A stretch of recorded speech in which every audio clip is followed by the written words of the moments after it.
Okay, this video is about cleaning your ignition control module. That's this piece right here. This is your ignition coil. Okay, you can't clean that. The only thing I did was I sprayed a bunch of things on it and just try to get the grease off. But other than that, you can't really clean it. You can clean this port right here. Stick something like a Q-tip or something, and you can add dielectric on your plug, so then it's always plugged. But this one right here, they have, what you call it, a thermal compound, and it's like silicone. Unfortunately, I have this big tub right here. Now, to clean the old stuff off, because they put this on here to transfer the heat to this plate, so it's like a heat sink for it right there. You can actually make your own heat sink too if you want,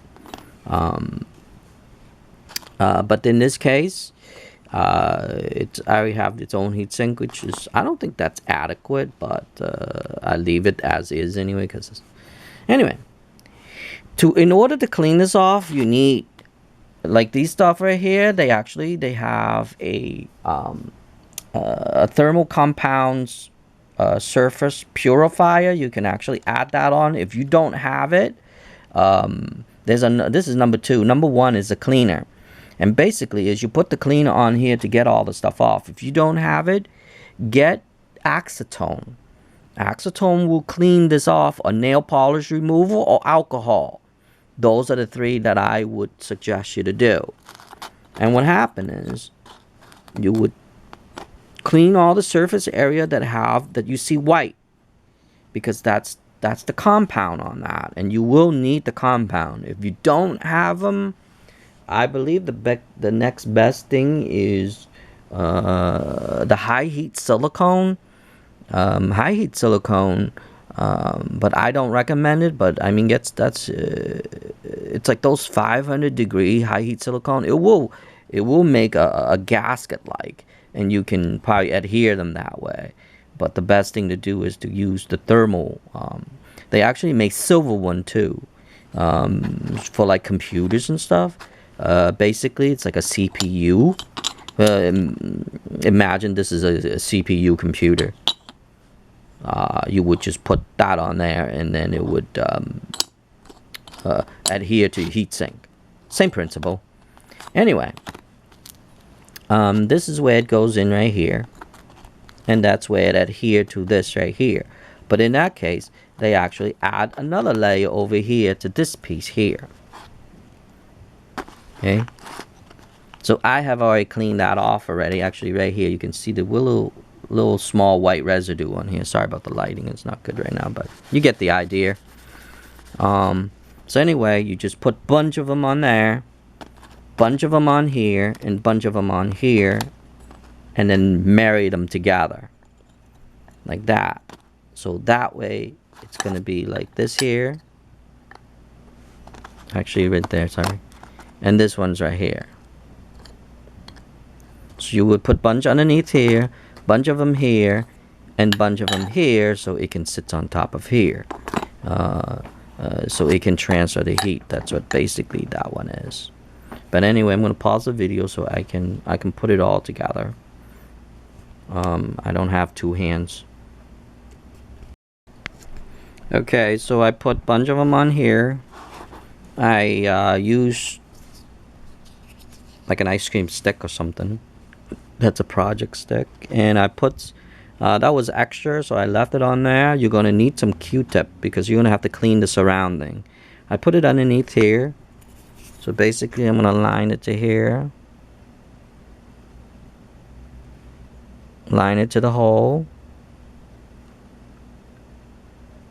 Okay, then I'm gonna put this on here and line it to that hole.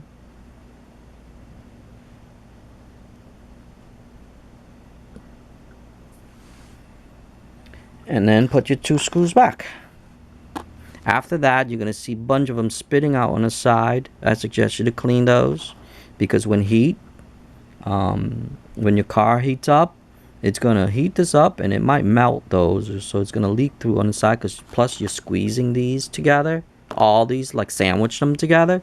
So basically, pretend all these things are parts of bread, and then this thing is your peanut butter. Just make a peanut butter sandwich. Anyway, that's it on this video here. It's pretty easy and simple, and this is for prolonging your parts. Sorry. Someone's cooking. Anyway, to prolong your parts, because this here is the compound transfer the heat to prevent this from damaging. I have another video explaining this and to why this actually dies on you, and I made another video for another location. So this is from another car, pretty much the same engine. So this has not been taken out for like 20 years. So this is the first time it's been replaced. But I was surprised that the part was still pretty good on it. The thermocoupler it lasts all that long. But if your car is having issues or shutting down, and this got so overheated that it won't give any power to here, I would suggest you to replace the thermocoupler, or this piece is actually bad. If you don't want to spend your time or whatever, search for it, because if you sit there long enough, you can get this right here. This is original GM. If you can see the little symbol right there, that's original GM right there. But you can get generic for like I got one for like $3. That's generic, but you can get them for like $6-8. Those are generics. But if you buy them from GM, and this is original, and see the little symbol right there, this whole contraption here, they want $100-something for it, because they know that you can't run your car without this two thing blocks, because this gives the power, boost the power to here, so it can that's why it's sort of like a transformer, really. But anyway, not transformer, just in case someone's gonna quote me on that, but not transformers. It's just boosting the power to give it to the spark plugs. But anyway, because this grabbed so much power, and I think, like I said in the other video, I think it's a Mosfet in there. I don't want to break it apart and do it, but one of these days when the part comes, and I'll break it apart and I'll see what the hell is in there. But I think that's what they are. They grab the power from here. Even Coil, but I doubt it's Coil. I think it's a Mosfet. It boosts up the power. It's like a booster, and it boosts the energy to here. That's my understanding of it. But like I said, don't quote me on that. Okay? If you know more than me, put something in the comments, so that way I can learn more. But as far as I know, as far as I understand it, this is the first time I'm taking it out. I don't know anything about this shit whatsoever. All I'm trying to say is that how I understand it. That's it. Anyway, put your screws back and you're all set, and this should be good to go again. Why are we doing this? Sorry, I should add this. Why are we doing this? Through time, these things dried out. Okay, and it's not giving the heat. The heat sink is not giving the heat. The heat that came from here does not go through the heat sink to disperse the heat. So this will die on you. And like I said, it can be costly if you buy original parts. But if you buy the cheap part, it'll be cheap anyway. But we don't know how long it's going to last, blah, blah, blah, blah, blah, blah. And that's why people always try and suggest you to use OEM products. Anyway. But that's what that does. So if you have one of these and you see a heat sink right there, they put a heat sink for a reason. That's all I'm going to say for people to understand. So all you have to do is take that apart, replace your thermal compounds. They sell them at the store. They have them like in a little package for like $1.49 or whatever, and then you just put that on and replace it. I seen them at AutoZone for like $1.49. Some stuff at like $1.99.